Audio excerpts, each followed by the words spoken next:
Son tiempos muy difíciles, dolorosos, de mucho desconcierto, yo diría, que es una palabra que me parece que describe el ánimo de muchas personas. Y esa gente que busca, esas personas que buscan el refugio de ¿la iglesia puede contenerlo finalmente? Creo que sí, todos los que vienen los contenemos al menos con las palabras, con los gestos, con recibir, con ponernos a disposición. Muchas veces es más la oreja que la palabra lo que uno tiene que poner, Claro. porque hay mucha necesidad de ser escuchado. Después hay otra cantidad de cosas que nos sobrepasan en cuanto a dificultades materiales y problemas muy serios, o de trabajo, o de problemas familiares, el tema de los vínculos, la dificultad de convivir, etcétera. Eso es complicado. Y ahí, bueno, la Iglesia tiene distintas alternativas para acompañar a las personas y tratamos de acompañar lo más que podemos. La catedral es un lugar, además, a donde repercuten todas estas cosas muy masivamente, ¿no? Hay mucha gente. Las misas de este domingo de Ramos fueron multitudinarias.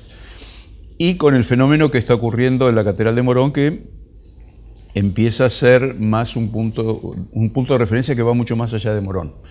Muchísima gente de los barrios de La Ferrer, de González Catán, de un montón de lugares que convergen en Morón por los medios de transporte, han adoptado la catedral como punto de referencia para los bautismos, para los casamientos, y entonces eso genera un movimiento muy grande y una tarea muy linda también. Padre,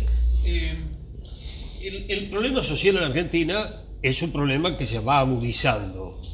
¿Ustedes no creen que amerita nuevamente el hecho de recrear lo que fue el diálogo argentino, donde intervino la Iglesia en un momento muy difícil para el país?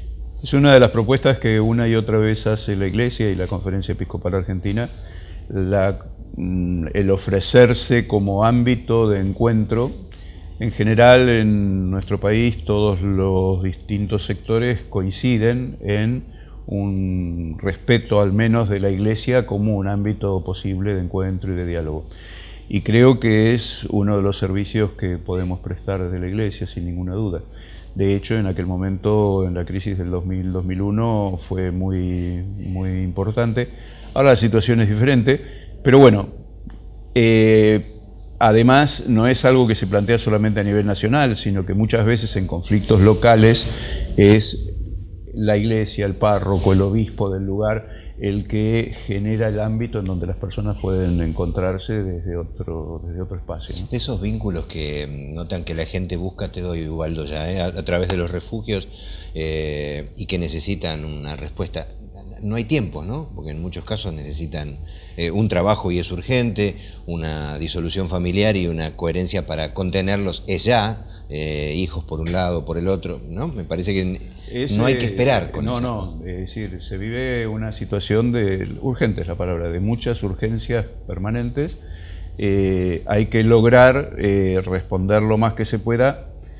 La Iglesia tampoco puede ocupar el lugar del Estado. La Iglesia tiene que reclamarle al Estado que cumpla con su función, porque por eso no es solamente la función de la Iglesia una cuestión asistencial de ayudar o repartir cosas, sino que la Iglesia tiene una función para la urgencia en la medida que podemos y una función a veces de denuncia y de reclamo a los poderes que les corresponde solucionar determinadas cuestiones, que también es una responsabilidad de la Iglesia. Las personas no tienen muchas veces la posibilidad de ser oídas como si la tenemos los curas o algún obispo, y entonces parte de nuestra responsabilidad es eso, hacer, como dicen los documentos de la Iglesia, de voz de los que no tienen voz. Y llegar al Estado, que se ocupe del espacio que debe ocuparse el Estado. La Iglesia puede ayudar en una mínima medida, pero el Estado es el que tiene recursos y además el que tiene la responsabilidad de una solución estructural y política. La Iglesia en eso no se puede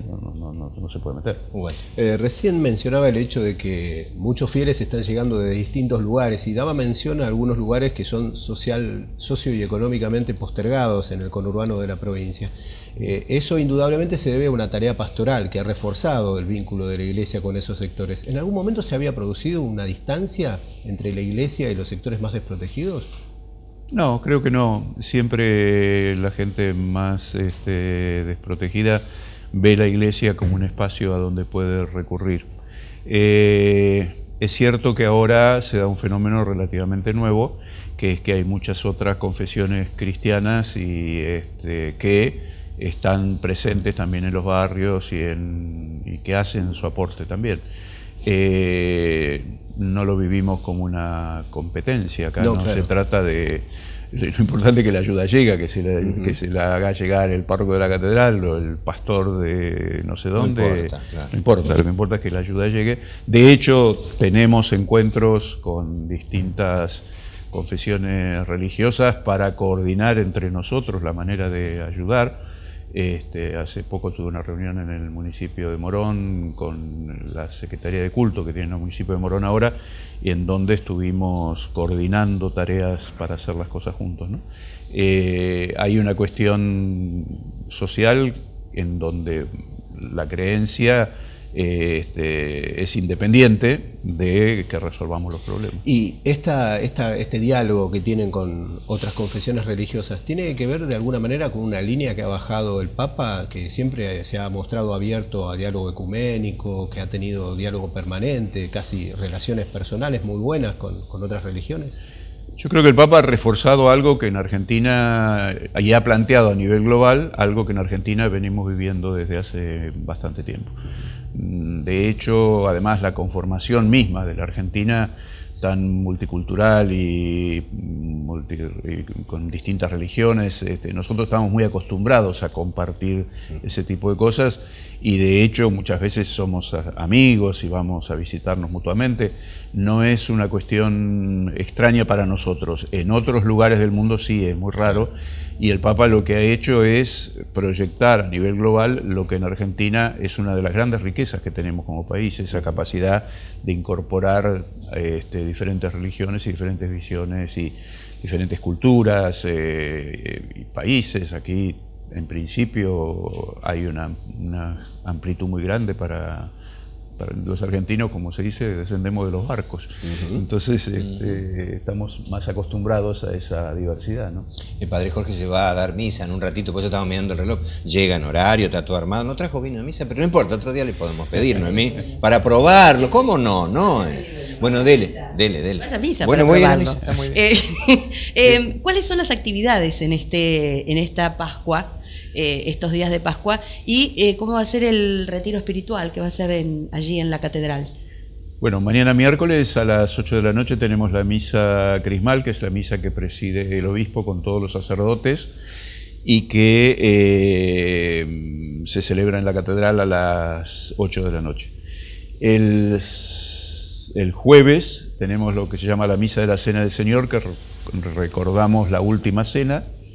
Es donde se hace el gesto del lavatorio de los pies, en donde el obispo a determinadas personas repite ese gesto de Jesús. Eso es el jueves a la noche, y el viernes es la celebración de la cruz y el Vía Crucis. Ese día se conmemora la muerte de nuestro Señor Jesucristo, y es el día más fuerte en cuanto a que no se celebra ningún otro sacramento, lo único que se hace es esa celebración. ¿A qué hora será el Vía Crucis? Eso es, a las 6 de la tarde empieza la celebración de la Santa Cruz, y a las 7 por las calles de Morón es el Vía Crucis. Y el sábado a la noche, sábado santo a la noche, ya a las 20, tenemos la misa de la Vigilia Pascual, en donde ya se comienza a celebrar la Pascua, y el domingo, ya domingo de Pascua, y las misas habituales para celebrar la Pascua de la Resurrección. Sabes que cerramos, pero que cierre, Jorge, me parece importante. Cerramos el programa desde acá.